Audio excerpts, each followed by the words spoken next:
Hawa dingin menyelimuti pagi di terminal bus. Raka, Dani, Sita, dan Bayu bersiap melakukan pendakian ke Gunung Lawu, salah satu gunung paling mistis di Jawa. Mereka sudah merencanakan perjalanan ini sejak lama, tanpa menghiraukan berbagai kisah horor yang sering diceritakan oleh para pendaki sebelumnya. Jangan lupa perlengkapan ya, udara di atas dingin banget, ujar Bayu sambil mengecek tasnya. Mereka menaiki bus menuju Magetan, kemudian melanjutkan perjalanan ke base camp Cemoro Sewu. Sesampainya di sana, suasana mistis sudah terasa. Langit mendung dan udara lebih dingin dari biasanya. Beberapa pendaki lain tampak bersiap-siap, sementara penjaga base camp memberikan beberapa peringatan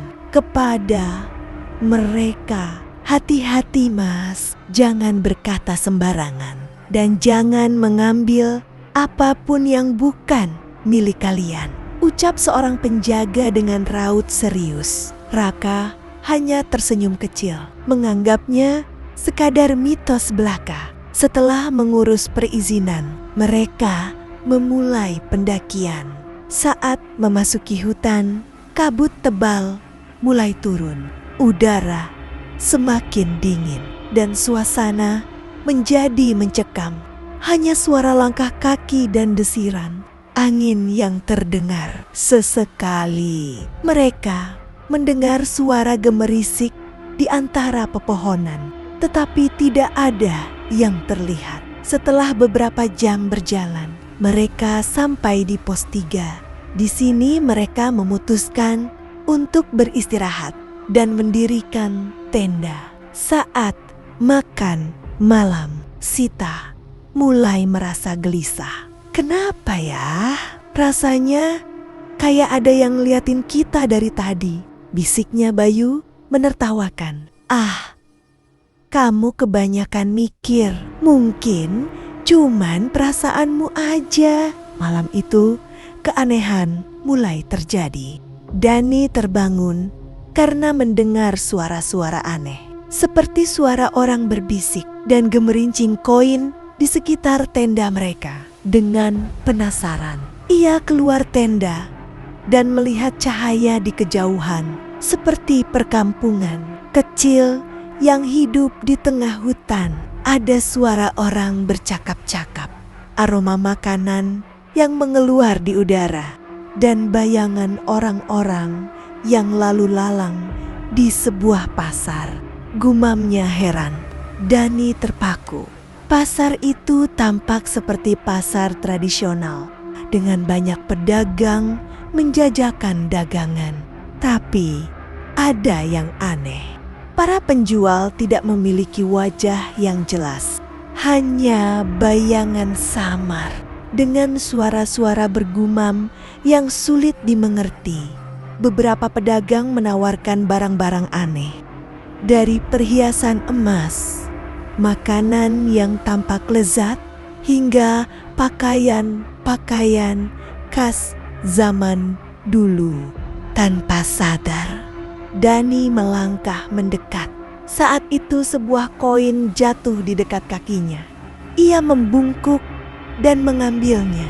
Tiba-tiba suara tawa menyeramkan bergema di udara. Dani, teriakan Raka membuyarkan lamunannya. Ia berlari mendekat, menarik tangan Dani. Tetapi seketika tubuh Dani terasa berat. Pasar yang tadinya terang mulai meredup.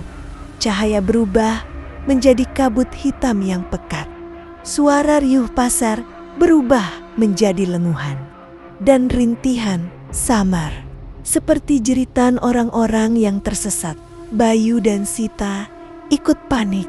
Mereka mencoba menarik Dani sekuat tenaga, namun tubuhnya terasa seperti ditelan kegelapan.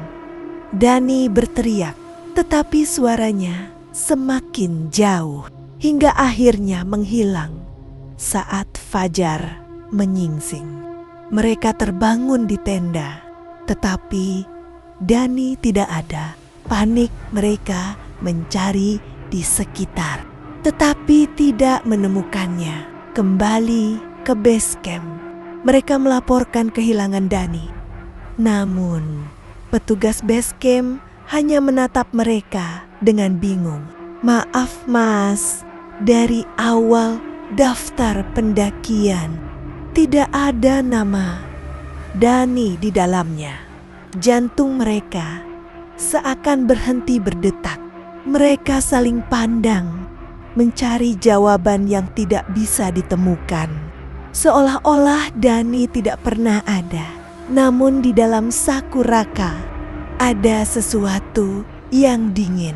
Ia mengeluarkannya perlahan. Sebuah koin emas yang tampak berkilauan. Mereka segera turun gunung dalam keadaan syok. Tak ada yang berbicara sepanjang perjalanan. Sesampainya di base camp, Raka mencoba menghubungi keluarga Dani, tetapi tidak ada satupun dari mereka yang mengingat Dani. "Dani siapa, Mas?" tanya seorang wanita yang mengaku sebagai ibu Dani. Raka membeku. Bayu dan Sita mulai menangis ketakutan. Tidak hanya Dani yang menghilang dari gunung, tetapi juga dari ingatan semua orang yang pernah mengenalnya. Malamnya, Raka tak bisa tidur. Koin emas yang ia simpan terasa semakin dingin dan berat di genggaman.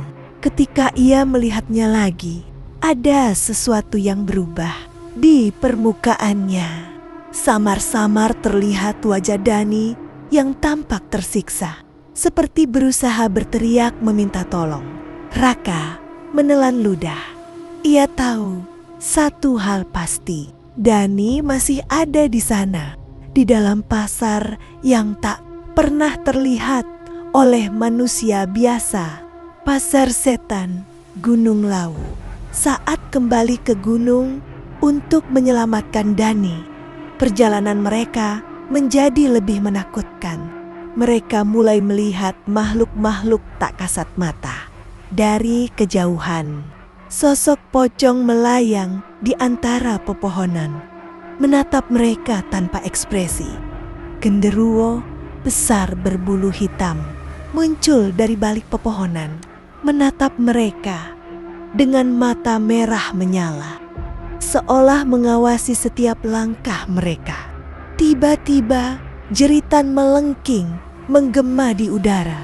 Kuntilanak berbaju putih dengan rambut panjang terurai melayang di atas mereka, tertawa histeris. Sita menjerit ketakutan saat ia merasa rambutnya ditarik oleh sesuatu yang tak terlihat.